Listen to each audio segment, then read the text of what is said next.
7 Nisan'da Endonezya'nın Bandung kentindeki Kadehten Otel'de Uygur insan haklarına ilişkin bir briefing düzenlendi. Toplantıda söz alan Endonezya Padjadjahan Üniversitesi öğretim üyesi ve İslam Ümmet Başkan Yardımcısı hukukçu Dr. Atif Latif Fulayat konuşmasında Çin'in Uygurlara özerklik tanımasına rağmen gerçekte bunun sadece kağıt üzerinde olduğunu söyledi.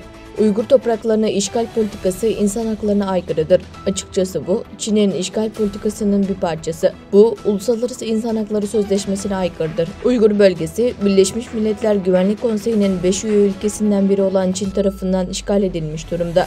Bu nedenle Birleşmiş Milletler bu soruna özel önem vermeli ve çözmenin yollarını bulmalıdır dedi. Dr. Atif Latif Fulayat, Çin'in Uygurlara gerçek bir öz yönetim vermediğini ancak Endonezya'nın özerkliğinin gerçek özerklik olduğunu ve oradaki insanların dış politikada Endonezya'ya bağlı olduğunu ve iç politikada kendi kendini yönetme hakkına sahip olduğunu karşılaştırdı.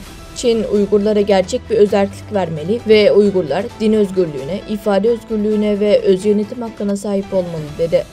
Toplantıda Uygur Araştırma Merkezi uzmanı Hazretili Huşur, Malezyalı Müslüman Gençlik Örgütü Başkanı Yardımcısı Kehurul Enver de Uygurlar hakkında rapor verdi. Şu anda Endonezya dahil hiçbir Müslüman ülke Uygurlara yönelik Çin soykırımını kınamadı. Müslüman ülkeler Çin ile ekonomik ilişkisi ve çıkarlarını ön planda tutuyor. Bu nedenle Uygur Müslümanlarının yaşadığı sorunların Müslüman ülkeler camiasına aktarılması gerekli görülüyor.